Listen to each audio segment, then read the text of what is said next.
Everyone's watching Arsenal, Liverpool, even Spurs, but one team's just silently loading, plotting and calculating every pass. Yes, Manchester City is coming back. And here's exactly how Pep Guardiola will mastermind another Premier League title. Let's break down the tactics, the squad, the mentality, and the history behind City's dynasty. And there is no better place to start than with the most important piece, Pep's tactics. City don't just play football, they play geometry. Guardiola's system is all about positional play, or juego de posición. The pitch is divided into vertical and horizontal lanes. Each player has a designated space. No two players should occupy the same vertical lane. This forces the opposition to stretch, creating passing lanes, and it's not enough to just move the ball around.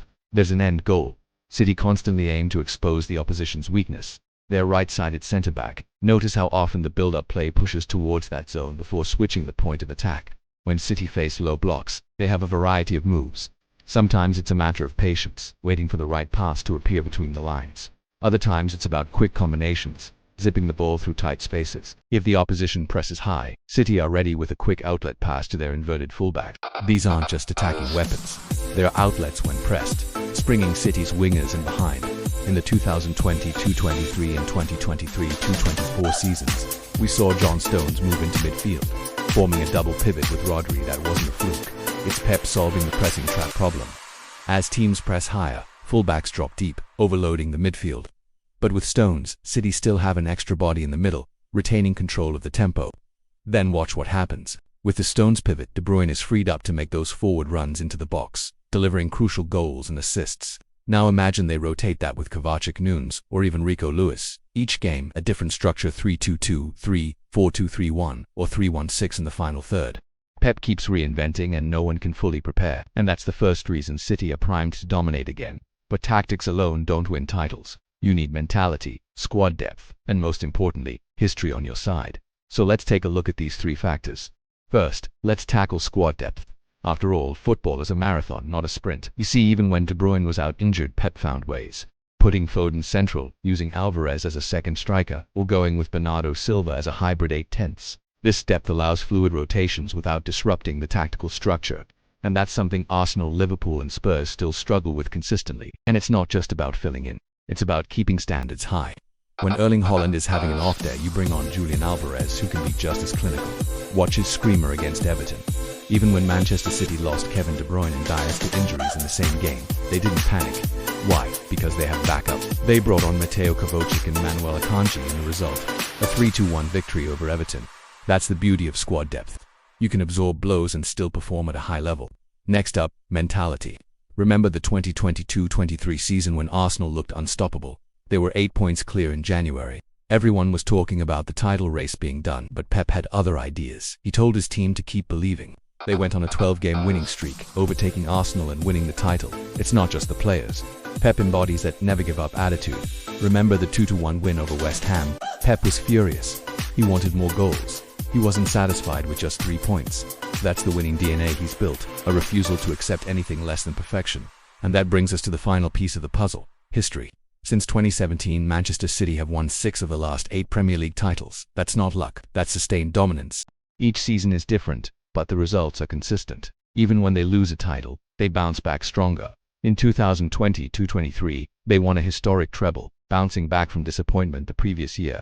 So while the world watches Arsenal's rise or Klopp's rebuild, Manchester City patiently loads in the background. They're the silent threat, the sleeping giant. Pep's tactical adjustments and his players' hunger will be key. If they keep playing like a well-oiled machine, if they refuse to give up, if they learn from setbacks, one thing is certain: Manchester City will be back. Let me ask you, what do you think? Is City's recent loss a blessing in disguise? Can they use it as fuel?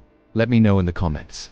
Now, what makes City so formidable is Pep's constant tinkering. He's a tactical chameleon. And now it's time to see how Pep's tactical approach has evolved at Manchester City. From the very first match of the season against Burnley, Pep has been throwing curveballs instead of sticking with a 4-3-3.